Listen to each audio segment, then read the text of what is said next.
इस मूवी के स्टार्ट में एक साइंसदान को दिखाया जाता है जिसका नाम विल होता है और वो एक बीमारी की मेडिसिन बना रहा है। इस बीमारी का नाम अल्जाइमर्स होता है।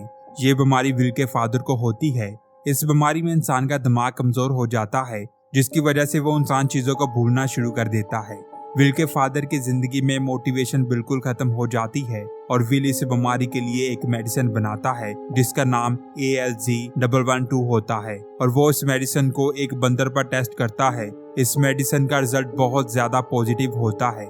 जिस बंदर पर उन्होंने टेस्ट किया होता है उसका दिमाग बहुत तेज हो जाता है। इस बात से विल बहुत खुश होता है और वो अपने सीनियर के पास इस बात को बताने के लिए जाता है।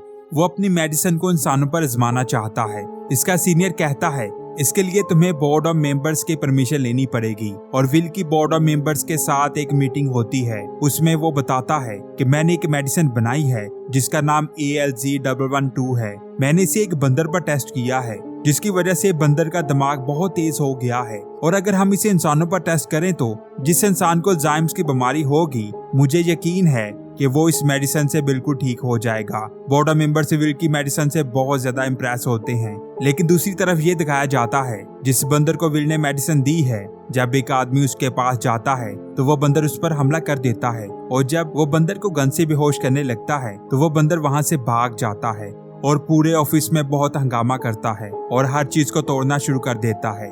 इसके बाद ये बंदर वहाँ पहुँच जाता है जहाँ ये मीटिंग चल रही होती है और इस बंदर को कंट्रोल करना बहुत ज्यादा मुश्किल हो जाता है। इतने में यहाँ एक सिक्योरिटी गार्ड आता है और वो बंदर को गोली मार देता है।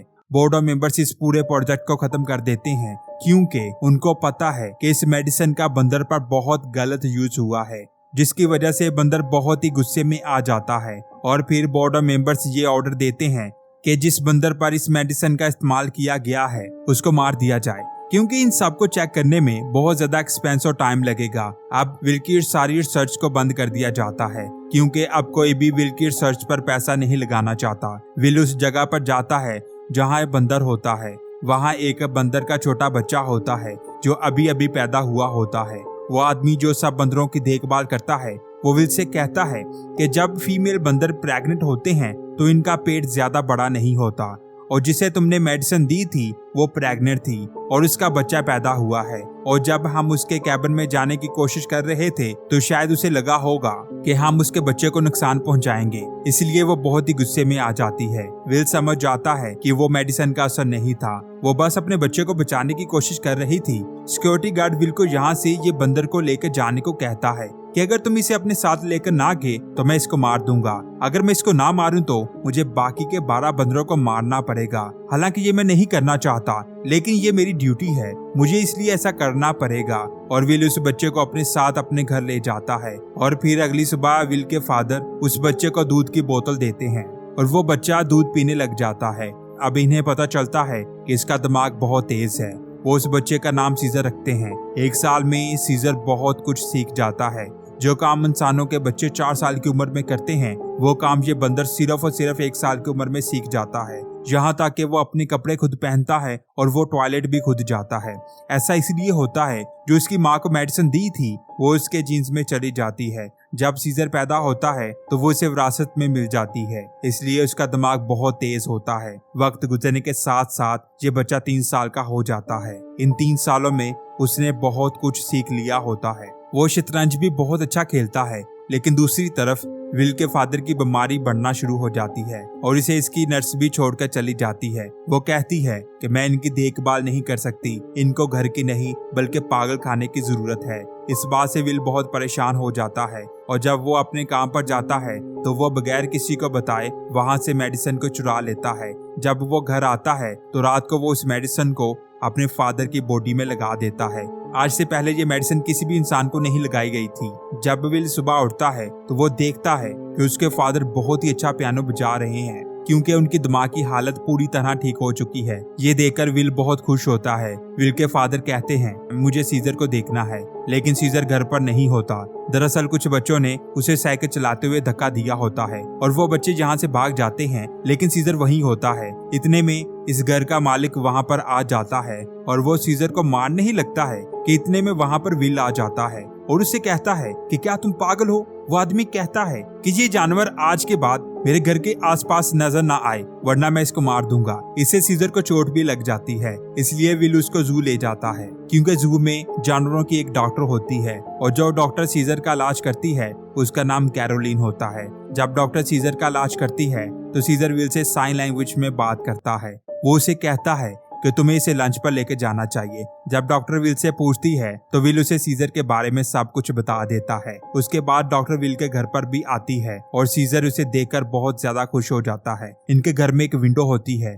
जहाँ से सीजर बाहर देखता है। कैरोलिन विल से कहती है कि तुम्हें सीजर को बाहर लेकर जाना चाहिए। विल कहता है कि मुझे ब्रिज के दूसरी तरफ एक जगह का पता है, हम सीजर को वहाँ पर लेकर जाएंगे। ये लोग सीजर को वहाँ पर लेकर जाते हैं। सीजर वहाँ जाकर बहुत खुश होता है। उसके बाद ये लोग कई दफा सीजर को वहाँ पर लेकर जाते हैं। अब विल और कैरोलिन को एक दूसरे से प्यार हो जाता है और सीजर अब 5 साल का हो जाता है। फिर एक दिन ये सब इसी जगह पर होते हैं तो वहाँ एक फैमिली आती है। उनके पास एक डॉग होता है जिसके गले में एक चेन होती है। बिल्कुल इसी तरह की चेन विल ने सीजर के गले में भी डाली होती है। सीजर उसको देखकर बहुत परेशान होता है। वो विल से पूछता है कि क्या मैं तुम्हारा पालतू जानवर हूँ? विल उसे कहता है कि नहीं, तुम मेरे बच्चे हो। अब सीजर विल से अपने बारे में और भी जानना चाहता है। सीजर बोल तो नहीं सकता लेकिन वो सब कुछ साइन लैंग्वेज में पूछता है। विल इसके इशारों को समझ जाता है। अब विल सीजर को उस जगह पर लेकर जाता है जहाँ वो काम करता है। विल सीजर को बताता है कि हमने तुम्हारी माँ को एक मेडिसिन दी थी और उस मेडिसिन का असर तुम्हारे ऊपर भी हुआ है, इसलिए तुम इतने समझदार हो। सीजर का आईक्यू लेवल दिन ब दिन बढ़ना शुरू हो जाता है। अब दूसरी तरफ ये दिखाया जाता है और उनकी दिमागी हालत पहले जैसी होना शुरू हो जाती है। लेकिन एक दिन विल के फादर किसी की गाड़ी को अपनी गाड़ी समझकर उसमें बैठकर उसे आगे पीछे करना शुरू कर देते हैं, जिससे आगे और पीछे वाली गाड़ियों का काफी नुकसान होता है। और फिर इसके बाद विल का पड़ोसी आकर इसके साथ झगड़ना शुरू कर देता है। ये सब कुछ सीजर ऊपर विंडो से देख रहा होता है। ये वही आदमी होता है जिसने सीजर को मारने की कोशिश की होती है। अब सीजर उसे मारते हुए उसकी एक फिंगर तोड़ देता है, जिसकी वजह से कोर्ट ये फैसला करती है कि सीजर को घर पर नहीं रखा जा सकता। सीजर को वहाँ रखा जाएगा जहाँ सब बंदर रहते हैं। हालांकि विल ऐसा नहीं करना चाहता, लेकिन वो कोर्ट के खिलाफ भी तो नहीं जा सकता। सीजर अब एक ऐसी जगह पर है जहाँ बहुत सारे बंदर होते हैं। सीजर को ऐसी जगह पर रहने की आदत नहीं होती। वो विल को कहता है कि मैं घर जाना चाहता हूँ। विल इसे कहता है कि अब तुम्हें इसी जगह पर रहना होगा। विल अपने दिल पर पत्थर रखकर वहाँ से चला जाता है। अब विल अपने बॉस को बताता है कि मैंने वो मेडिसिन अपने फादर पर टेस्ट की है और वो बिल्कुल ठीक हो गए हैं। ये बात सुनकर विल का बॉस बहुत खुश होता है। वो सोचता है अगर ऐसा है तो उनकी कंपनी बहुत पैसा कमा सकती है। और विल अपने बॉस को बताता है कि अब मेरे फादर पर ALZ112 असर नहीं कर रही क्योंकि उनकी बॉडी ने एंटीबॉडी बनाना शुरू कर दिया है, जिसकी वजह से वो वायरस मेरे फादर की बॉडी पर असर नहीं करता। विल अपने बॉस को कहता है कि मैंने उससे भी ज्यादा पावरफुल मेडिसिन बना ली है जिसका नाम ALZ113 है। मैं इस मेडिसिन को टेस्ट करने के लिए आपकी इजाजत चाहता हूँ। विल का बॉस उसे कहता है कि तुमने जो करना है वो करो। अब दूसरी तरफ ये दिखाया जाता है कि सीजर के साथ बहुत जुल्म किया जा रहा है। उन लोगों को लगता है कि सीजर भी एक जानवर है। सीजर जानवर तो है लेकिन वो समझदार जानवर है। अब वो दीवार पर एक पेंटिंग बनाता है जिसमें वो एक विंडो बनाता है। वो विंडो जो विल के घर में होती है क्योंकि सीजर घर जाना चाहता है। दूसरी तरफ विल ALZ113 बंदर को देना शुरू करता है। इतने में यहाँ पर एक पाइप निकलता है और इस पाइप से गैस निकलना शुरू हो जाती है। यहाँ पर एक आदमी फ्रैंकलाइन होता है। इसने मास्क नहीं पहना होता, जिसकी वजह से ये मेडिसिन उसके मुंह में चली जाती है। अगली सुबह वो बंदर बहुत तेज हो जाता है, यहाँ तक कि वो लिखना शुरू कर देता है, यानी कि इसकी ये मेडिसिन पूरी तरह कामयाब होती है। उसके बाद विल सीजर के पास जाता है। सीजर को चोट लगी होती है। सीजर घर जाना चाहता है लेकिन विल उसको कोर्ट के परमिशन के बिना साथ नहीं लेकर जा सकता। अब विल वहाँ के स्टाफ को वार्निंग देते हुए कहता है अगर तुम लोगों ने सीजर पर कोई जुल्म किया तो मैं इस जगह को बंद करवा दूंगा। सीजर को इस बात से बहुत दुख होता है क्योंकि बंदर इसे यहाँ पर बहुत ही तंग करते हैं। दूसरी तरफ विल अपने फादर को ALZ113 देने लगता है लेकिन विल के फादर वो मेडिसिन लेने से मना कर देते हैं। उनके बाद विल के फादर की मौत हो जाती है।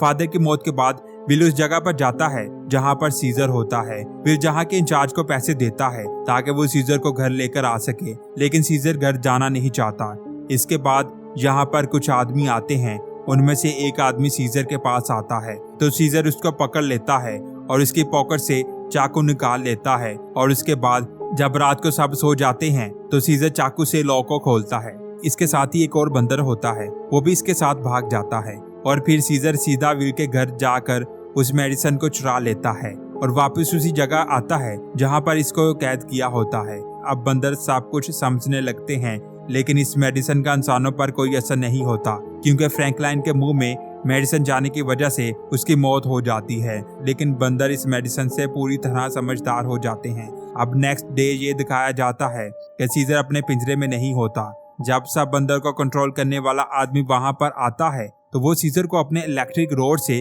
करंट देने लगता है, लेकिन सीजर उसकी रोड पकड़ लेता है।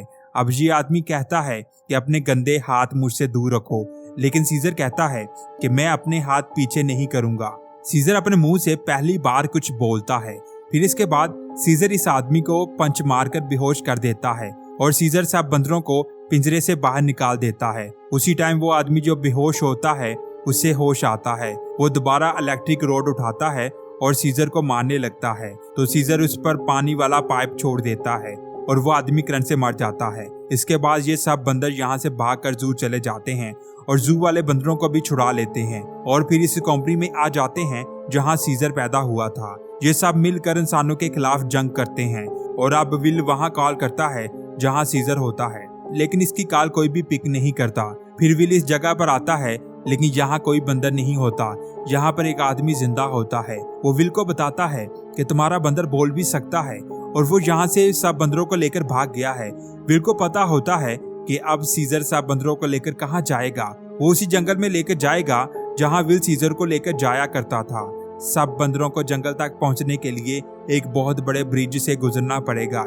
इस ब्रिज को दूसरे बंदरों के लिए पार करना आसान नहीं होता, क्योंकि आर्मी इन सब के पीछे होती है और आर्मी को ये भी पता होता है कि इन सब का लीडर सीजर है। अब वो किसी भी हालत में सीजर को निशाना बनाना चाहते हैं और फिर इस ब्रिज पर बंदरों और पुलिस का आमना सामना हो जाता है। फिर पुलिस उन पर हमला करना शुरू कर देती है।